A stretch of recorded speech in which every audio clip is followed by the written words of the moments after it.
আমরা প্রত্যেকটা আমাদের বাচ্চারা কিছু প্রতিভা নিয়ে জন্মগ্রহণ করে, সেই প্রতিভাগুলোকে বিকশিত করার একটা প্ল্যাটফর্ম এবং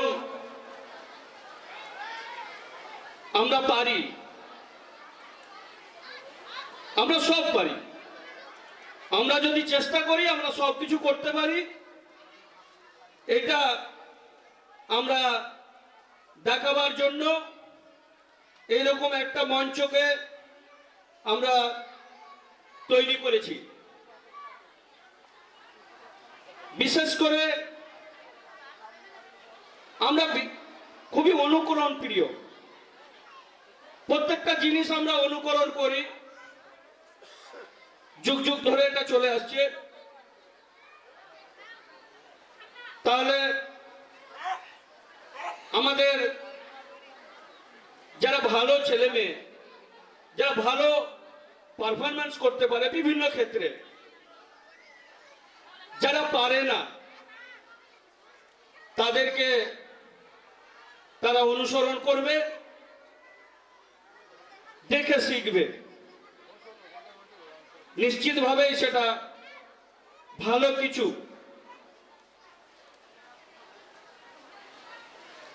সেই জন্যই আমরা আজকে এই ধরনের প্রোগ্রামগুলো আমরা বছরে একবার অনুষ্ঠান করে থাকি, না আয়োজন করে থাকি। ভালো লাগছে আমাদের আজকে যে গার্জেনের উপস্থিতি এবং সহযোগিতা, সহানুভূতি যথেষ্ট সন্তোষজনক এবং খুব শৃঙ্খলা পরায়ণ আমাদের আজকে গার্জেনদেরকে আমার দেখে মনে হচ্ছে। এখন পর্যন্ত আমরা যখন থেকে প্রোগ্রাম শুরু করেছি এখন পর্যন্ত খুব সুষ্ঠুভাবে প্রোগ্রামটা আমরা পরিচালনা করছি ইনশাআল্লাহ। যাই হোক, আমি আপনারা সবাই ব্যস্ততার মধ্যে আমাকে এই সময়টা দিয়েছেন, তার জন্য আমি কৃতজ্ঞ এবং আমি আপ্লুত। আমি আমার বক্তব্য আমি খুব দীর্ঘায়িত করব না, তবে আমি দু চারটা কথা আমি আপনাদেরকে আজকে বলবো। সেটা হলো ইংলিশ মিডিয়াম বাংলা মিডিয়াম নিয়ে কিছু গুঞ্জন, কিছু কথাবার্তা। সত্যি কথাই আমি নিজে একটা বাংলা মিডিয়ামের স্টুডেন্ট। আমি একটা ছোট মোটো কাজ করি। অনেকে এই প্রশ্নটা করেন যে যারা বাংলা মিডিয়ামে পড়াশোনা করেছে তারা কি মানুষ হয়নি?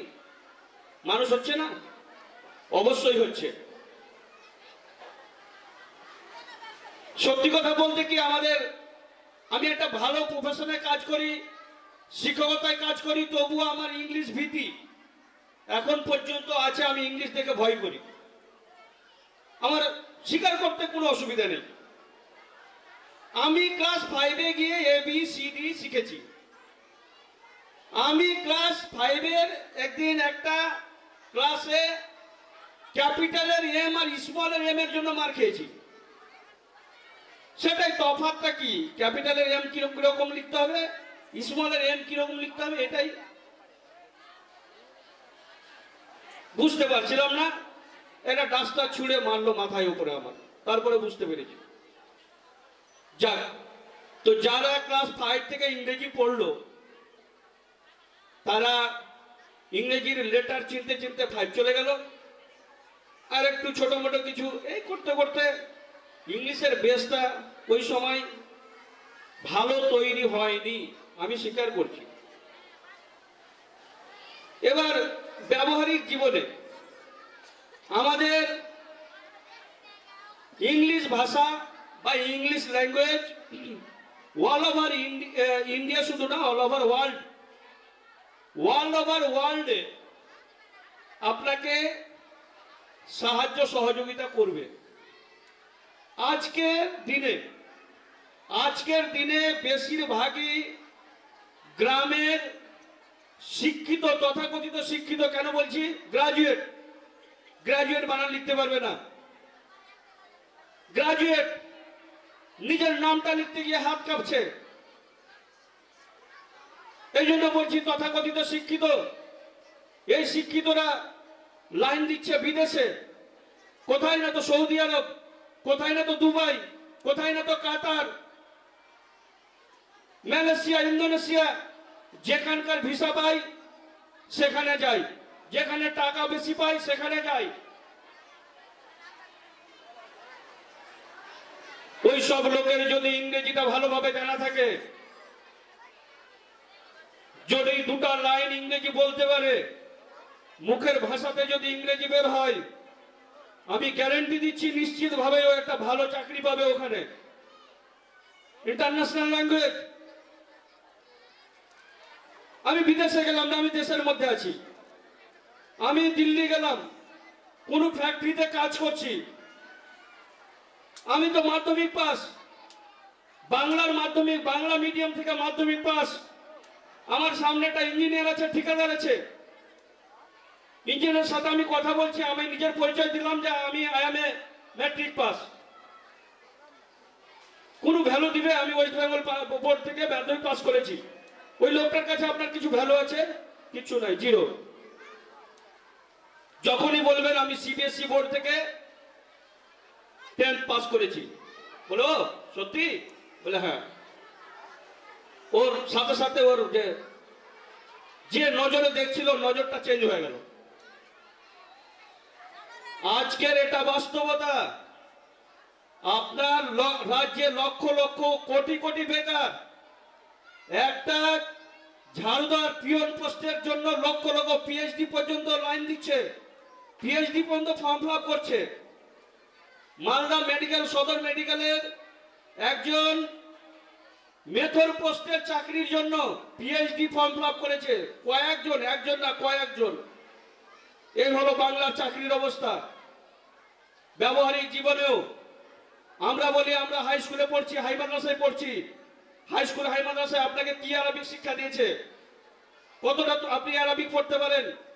কতটা আপনার হাদিস কোরআন জানা আছে? আমরা হাই মাদ্রাসার ছাত্র, আরবিক হাই মাদ্রাসায় পড়তে শিখায়নি, এখনো শিখাচ্ছে না। এখন তো আরো অবস্থা খারাপ, আরবিক নেই এখন হাই মাদ্রাসায়। তাহলে কোনটা সাইড ভালো আছে আপনি বলুন আমাকে।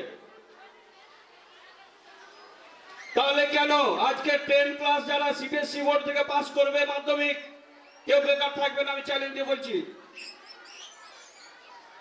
আমাদের মতো স্কুলগুলোকে 5,000, 7,000, 10,000, 20,000, 15,000 বেতন দিয়ে ওকে টিচার রাখবে, কিন্তু বাংলা মিডিয়ামের টিচারকে একটা ভ্যাকেন্সি আউট করলেই ওখানে গিয়ে 20 জন লাইন দিচ্ছে। পাচ্ছে না, দাম পাচ্ছে না, কোয়ালিটি পাচ্ছে না। সেজন্য আজকে ভাবার সময় এসছে। যারা নেগেটিভিটি প্রচার করছে, যারা নেগেটিভ কথাবার্তা বলছে, আপনারা সেসব কথায় কান দেবেন না। আমি গর্বের সাথে বলছি, আপনার ছেলে মেয়েকে আপনি 10 পাস করান, সিবিএসসি বোর্ড, আমার স্কুল থেকে না, যে কোনো স্কুল থেকে সিবিএসসি ক্লাস 10, 12 পাস করান। আমাকে সে বলবে মাস্টারমশাই যে 12 পাস ছেলেটাকে আপনি স্কুলে রাখুন তো, আমি 10,000 টাকা মাইনা দেবো। আমি দিব আপনাকে। মাধ্যমিক পাস করে আপনি বাংলা মিডিয়াম থেকে গিয়ে কোনো স্কুলে 10,000 টাকা মাইনের একটা চাকরি পাকটা দেখি খুঁজে, জীবনেও পাবে না। এখনকার বাজারে লক্ষ লক্ষ বেকার, লক্ষ লক্ষ। যাই হোক, আমি যে বিষয়টাতে বলতে চাইছি, যারা নেগেটিভ কথাবার্তা বলে, হ্যাঁ ইংলিশ মিডিয়াম পড়াশোনা কি করে কি হবে, তাদেরকে আমি বলছি, সেই সব লোকের উদ্দেশ্যে বলছি যে আপনি ক্লাস 12টা সিবিএসসি বোর্ড থেকে পাস করান, তারপরে আমার সাথে যোগাযোগ করবেন যে আমার ছেলেটা বেকার হয়ে বসে আছে মাস্টারমশাই, আপনি বলেছিলেন ও 2 টাকারও কাজ পায়নি। আমি নিশ্চিতভাবে আপনাকে গ্যারান্টি দিচ্ছি ওই ছেলে বা মেয়েটাকে আপনি আমার কাছে পাঠাবেন, আমি 10,000 টাকা মাসের চাকরি দেব। শুধু সিবিএসসি বোর্ড হলেই হলো, ইংলিশ মিডিয়াম সিবিএসসি বোর্ডে। যাই হোক, আমি এই বিষয়টা নিয়ে আর আমি আগে বাড়তে চাইছি না। আপনারা আশা করি বুঝতে পেরেছেন। বিষয়টা যেটা হলো, আপনারা যথেষ্ট সজাগ সচেতন। আপনারা যে বিষয়গুলো নিয়ে রাত দিন চিন্তা ভাবনা করেন যে বাচ্চার ভবিষ্যৎ নিয়ে, সেই ভবিষ্যতের নিশ্চয়তা ইংলিশ মিডিয়াম অনেক অনেক বেশি দিচ্ছে, এইটুকু আমি আপনাকে বলবো। এই বিষয়টা আপনাকে বলছি, ইংলিশ মিডিয়াম স্কুল আপনাকে আগামীর ভবিষ্যতের নিশ্চয়তাটা অনেক বেশি দিচ্ছে বাংলা মিডিয়ামের তুলনায়। এবং থাকলো আপনার দিনের ধর্মের কথা, হাদিস কোরআন জানার বিষয়টা আমরা গ্যারেন্টি দিচ্ছি। আমরা এখান থেকে কোরআন পড়তে শেখাবো। আমাদের স্কুলে যারা 3, 4, 5 বছর পড়াশোনা করবে, কোরআনটা শুদ্ধভাবে পড়তে শেখাবোই। এটা আমাদের, তার সাথে সাথে দোয়া দুরুদ, আমাদের দৈনন্দিন জীবনে যত কিছু লাগে আমরা সেটা দিচ্ছি, ইনশাআল্লাহ দিব আগামীতে। এরপরে হলো আপনার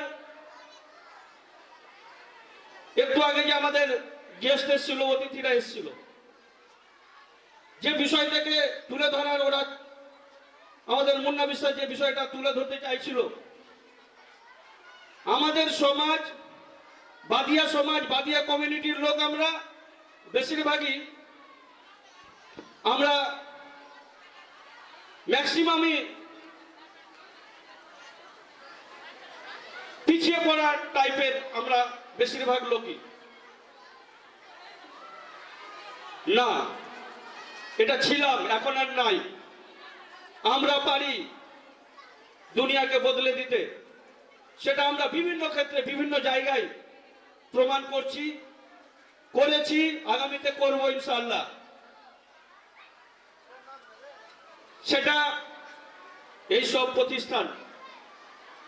প্রতিষ্ঠানের জন্য, এইসব প্রতিষ্ঠানই দায়িত্ব নিচ্ছে আপনাদের, পিছিয়ে পড়াদের, আর্থিক দুর্বলদের। আজকে আমার ক্লাস 10-এর 10টা ছেলে মেয়ে ফেব্রুয়ারি মাসে ক্লাস 10-এর পরীক্ষা দিতে যাচ্ছে। আমি মোটামুটি 100-তে 100% নিশ্চিত একটা গার্জেনেরও ক্ষমতা নেই। আমার পাশে যে একটা বড় স্কুল আছে কান্ডারন পাহাড়ে, মাসে 10,000 টাকা হলো হোস্টেলের ফি। আমি গ্যারান্টি দিচ্ছি একটা বাচ্চা ওই স্কুল থেকে মাধ্যমিক পরীক্ষা দিতে পারতো না। সেম সিলেবাস, সেম পড়াশোনা। আশা রাখি আল্লাহ চাইলে ওদের থেকেও আমাদের স্টুডেন্ট ভালো রেজাল্ট করবে। 10,000-এর সাথে 3,500, 3,000, 4,000 কম্পিটিশন হবে। তাহলে এইসব প্রতিষ্ঠান আছে বলে সেটা সম্ভব, নইলে কিন্তু সম্ভব হতো না। আমাদের স্বপ্নে থেকে যেত। আমি বুক ফুলিয়ে বলছি যে এই বিষয়টাই আপনারা মাথার মধ্যে রাখুন। এত অল্প খরচে, এত কম পয়সায় আপনাদের হয়তো বা এতেও আপনাদের অনেকের কষ্ট হচ্ছে, আমি বুঝতে পারছি, কিন্তু বাস্তবের ক্ষেত্রে এটা খুব নগণ্য ফিজ। আমাদের স্কুলে যারা যত টাকা ফি দিচ্ছেন, সত্যি কথা বলছি, খুব কম ফিজ এটা। সিবিএসই বোর্ডের আমার মনে হয় ভারতবর্ষের 100টা স্কুলের মধ্যে সব থেকে কম ফিজের স্কুল আমার স্কুল হবে। লাখের মধ্যেও ধরে নিতে হবে আমার স্কুলই কম হবে সব থেকে। যে কম ফিজ নিয়ে সেন্ট্রাল বোর্ড অফ সেকেন্ডারি এডুকেশনের ছাত্রছাত্রীকে আমরা ক্লাস 10-এর পরীক্ষায় পাঠিয়েছি। সার্ভে করলে এটাই প্রমাণ হবে। তারপরেও হয়তো কিছু গার্জেনের আমাদের অসুবিধা হতেও পারে, কষ্ট হতেও পারে। কারণ আমি আগেই বলেছি আমরা পিছিয়ে পড়া জাতি, জাতির মধ্যে থেকে আবার পিছিয়ে পড়া যেসব লোকটি আছে তাদের সাথে নিয়ে আমরা আগাচ্ছি ইনশাআল্লাহ। এটিকেই আমরা আগে দিকে একদিন হাজির করব, এটাই আমি পণ করছি, প্রতি করছি। যাই হোক, আমাদের আজকে প্রোগ্রাম হওয়ার পরে কালকে রবিবার, সামনে রবিবার পর্যন্ত 1 সপ্তাহের ছুটি স্টুডেন্টদের জন্য, আমার স্টাফদের জন্য না। স্টাফদের জন্য ছুটি আলাদা আছে, স্টুডেন্টদের জন্য মানে ক্লাস সাসপেন্ড থাকবে। আবার ক্লাস 10-এর জন্য আলাদা গল্প আছে। এটা শুধু LKG টু ক্লাস 9, 1 সপ্তাহ, 1 উইক রবিবার থেকে রবিবারে হোস্টেল খুলবে আবার 15 তারিখে, 15 না 14 তারিখ হচ্ছে সেটা, মানে এই কালকে রবিবার বাদ দিয়ে পরের রবিবারটা, সেখান থেকে তারপরের দিন থেকে আবার যথারীতি পঠন পাঠন শুরু হবে। সেখান থেকে আপ টু রমজানে গিয়ে এক্সাম হয়ে কমপ্লিট, বই খাতা দিয়ে রেজাল্ট দিয়ে বই খাতা দিয়ে আমরা রমজানের ছুটি দেব ইনশাল্লাহ, এবং আফটার রমজান নিউ সেশন আবার শুরু করব।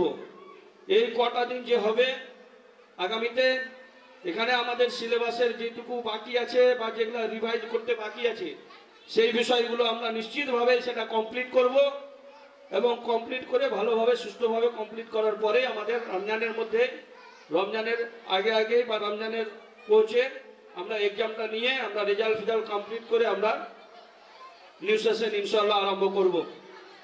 যাই হোক, আপনারা খুব শৃঙ্খলা পরায়ণ, আমার খুব গর্বে বুকটা আজকে ভরে যাচ্ছে যে আমার এরকম শৃঙ্খলা পরায়ণ গার্জেনের সাথে আমরা আছি। এবং আমাদের প্রোগ্রাম প্রায় শেষের দিকে আছে, মোটামুটি আর কিছুক্ষণ, মানে আসরের আগে আমরা প্রোগ্রাম শেষ করবো ইনশাআল্লাহ। এই বলে আজকে আবারও সবাইকে এই সুন্দর মাহফিলে হাজির হওয়ার জন্য অসংখ্য ধন্যবাদ, সালাম জানিয়ে আমি আমার বক্তব্য শেষ করছি। আসসালামু আলাইকুম ওয়া রাহমাতুল্লাহি ওয়া বারাকাতুহু। Please put your hand together for our chairman, sir. Thank you, sir. Thank you a lot for your precious words.